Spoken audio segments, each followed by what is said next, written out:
ছড়া হয়েছে বড় বড় রাজনৈতিক দলগুলোর মধ্যে, তখনই অলরেডি অস্তিত্বশীলতা শুরু হয়ে গেছে, একজন গুলিবিদ্ধ হয়ে নিহত হয়েছে, বিভিন্ন জায়গায় বাংলাদেশের মারামারি হচ্ছে। তাহলে আপনারা এটার উপরে আবার কেন এই জুলাই সনদটা নিয়ে নিজেদের মধ্যে আলোচনা করে এটার একটা ব্যবস্থা না করে, যে ব্যবস্থাটা একদম শেষ মুহূর্তে এসে দাঁড়িয়ে আছে, আপনারা কেন গণভোটটাকেই নাকচ করে দিতে চাচ্ছেন? খুব দুঃখজনক ভাবে গতকাল কিন্তু বিএনপির একজন দায়িত্বশীল নেতা বলেছেন কমিশনে কি আছে না আছে এটা আমরা মানবো না, আমরা আমাদের দফা 31 দফা বাস্তবায়ন করব। কেন? আপনারা তো 8-9 মাস আলোচনা করে একটা পর্যায়ে পৌঁছেছেন। তাহলে গণভোট মানুষ বুঝবে না এই কথাটা বলে, বা গণভোট কখন হবে এই কথাটা বলে আপনারা পুরো জিনিসটাকে কেন বাতিল করছেন? এটা আপনারা বাতিল করতে পারেন না, এটা আমরা করতে দিবও না। কারণ আপনারা দেখেন এই যে গণভোট কি ব্যবস্থাই হবে এটা মানুষ বুঝছে না, এটা একটা মিথ। গণঅভ্যুত্থান কি কোনো রাজনৈতিক দল নেতৃত্ব দিয়েছে? গণঅভ্যুত্থান নেতৃত্ব দিয়েছে জনগণ। সে সবজিও লাগে বুঝতো সংবিধান কি, তাহলে কি সে কেন গুলির সামনে দাঁড়িয়েছে? আপনি যখন তাকে বলবেন এই গণভোটের মাধ্যমে জুলাই সনদ অনুমোদিত হবে জনগণ দ্বারা, এবং এই জুলাই সনদে আছে আর স্বৈরতন্ত্র একতরফাভাবে মাথাচাড়া দিয়ে উঠতে পারবে না এবং সাম্রাজ্য কায়েম করতে পারবে না, অবশ্যই মানুষ এটাতে ভোট দিবে। এবং মানুষ যদি ভোট দিয়ে এটাকে নাকচ করে দেয় তখন এটা নাকচ হবে, তার আগ পর্যন্ত এটা নাকচ হতে পারে না।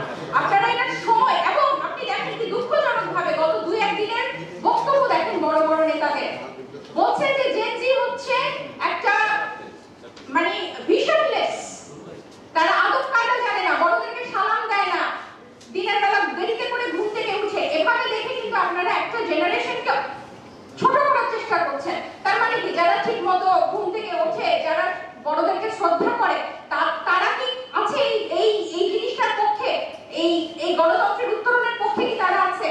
আপনারা যে এই কথাগুলো বলে একটা পুরো জেনারেশনকে খাটো করতে যাচ্ছেন, কিসের ভিত্তিতে? আপনারা রাজনৈতিক তর্ক করেন, আমি জুলাই সনদের আইনি ভিত্তি চাই, আপনারা কেন চান না সেটা নিয়ে রাজনৈতিক তর্ক করেন। কিন্তু যে জেনারেশনটা এত বড় একটা গণ অভ্যুত্থানের অন্যতম অংশীদার এবং নেতৃত্ব দিয়েছে, আপনারা তাদেরকে একটু ভেট টান দিয়ে তো নাকচ করতে পারেন না, এবং জনগণকেও আপনারা নাকচ করতে পারেন না।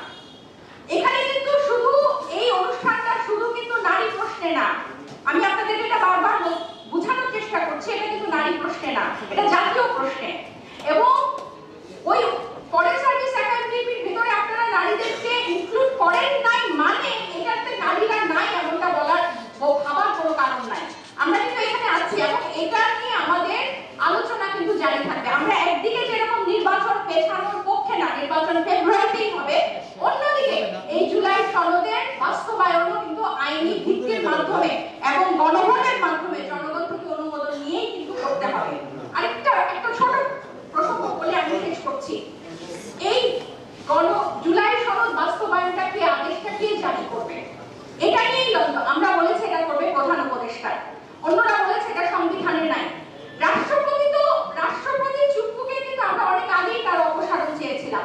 সংবিধানে কিন্তু রাষ্ট্রপতিরও এখতিয়ার নাই, আইনগতভাবে রাষ্ট্রপতি অনুচ্ছেদ 93 অনুযায়ী কিন্তু সংবিধান পরিবর্তিত হয় এমন কোনো কিছুর আদেশ দিতে পারে না। প্রধান উপদেষ্টা সফল হোক ব্যর্থ হোক, প্রধান উপদেষ্টা গণ অভ্যুত্থানের ম্যান্ডেট নিয়েই কিন্তু দায়িত্ব নিয়েছে। তাহলে প্রধান উপদেষ্টাই কিন্তু এই গণ অভ্যুত্থানের সাথে আমরা লিঙ্ক করতে পারি, এবং প্রধান উপদেষ্টাই কিন্তু এই জিনিস জুলাই সনদ বাস্তবায়ন আদেশ জারি করার এখতিয়ার রাখে বলে আমরা স্পষ্টভাবে মনে করি। ওই পদোন্নতি কমিশন যে সুপারিশ খসড়া প্রস্তাব করেছে, প্রস্তাব 1, সেটার সাথে আমরা একদম একমত পোষণ করি। এখন এটার জন্য 1 সপ্তাহ সময় চাওয়া হয়েছে, এটার উপর আলোচনা হতে পারে। কিন্তু আপনারা এই আলোচনার উল্টো দিকে আপনারা সবকিছু নাকচ করে দিবেন, পুরো গণভোটটাকে আপনারা অকার্যকর মনে করবেন, জুলাই সনদকে অকার্যকর মনে করবেন। জুলাই সনদের ভিতরে কি আছে এটা জনগণ বুঝে না বলে জনগণকে একদিকে খাটো করবে, অন্যদিকে পুরোই গণ অভ্যুত্থানের যে আকাঙ্ক্ষা, এই আকাঙ্ক্ষাটাকে ছোট করবে। এটা একতরফা ভাবে হবে না। এটার জন্য আমরা কিন্তু আছি, আমরা লড়বো এবং আমাদের আওয়াজ জারি থাকবে। আরেকটা কথা বলি, আপনারা যে এখন দেখছেন মনোনয়ন কিন্তু সব দিকে প্রার্থী তালিকা দিচ্ছে, যদি এই জুলাই সনদে কি আছে, আমরা যে নারীদের পক্ষে এত কথা বলছি, এই জুলাই সনদে কিন্তু এই কথাটাও আছে। আপনি দেখেন রুমিন আপা, মনি আপা,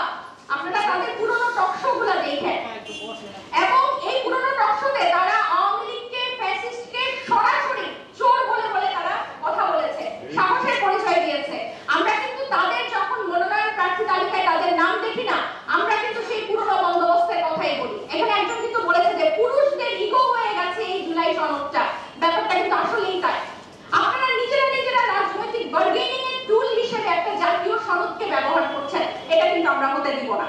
এবং এই জুলাই সনদের ভিতর কি আছে মানুষ পরিষ্কার করে বোঝে। যদি 100% না বুঝে, যারা বুঝে তাদের উপরেই এই গণভোটটা হবে। গণভোটের সময় কখনোই প্রাইম আলোচনা হতে পারে না।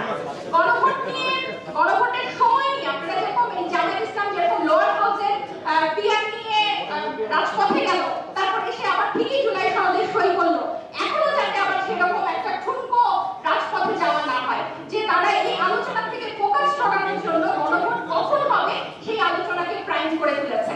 এনসিপি পরিষ্কারভাবে জানিয়েছে জুলাই সনদের আইনি ভিত্তি নিয়ে একটা সমঝোতার মাধ্যমে রাজনৈতিক দলগুলোর মধ্যে শান্তিপূর্ণভাবে জুলাই সনদের বাস্তবায়ন হবে এবং পাশাপাশি যে নির্ধারিত সময় আছে আমাদের নির্বাচনের জন্য ফেব্রুয়ারি মাসে, সেই নির্বাচনটাও হবে। এখানে কোনো ধরনের ষড়যন্ত্রের এবং কোনো ধরনের অস্থিতিশীলতার কোনো জায়গা নেই। ধন্যবাদ।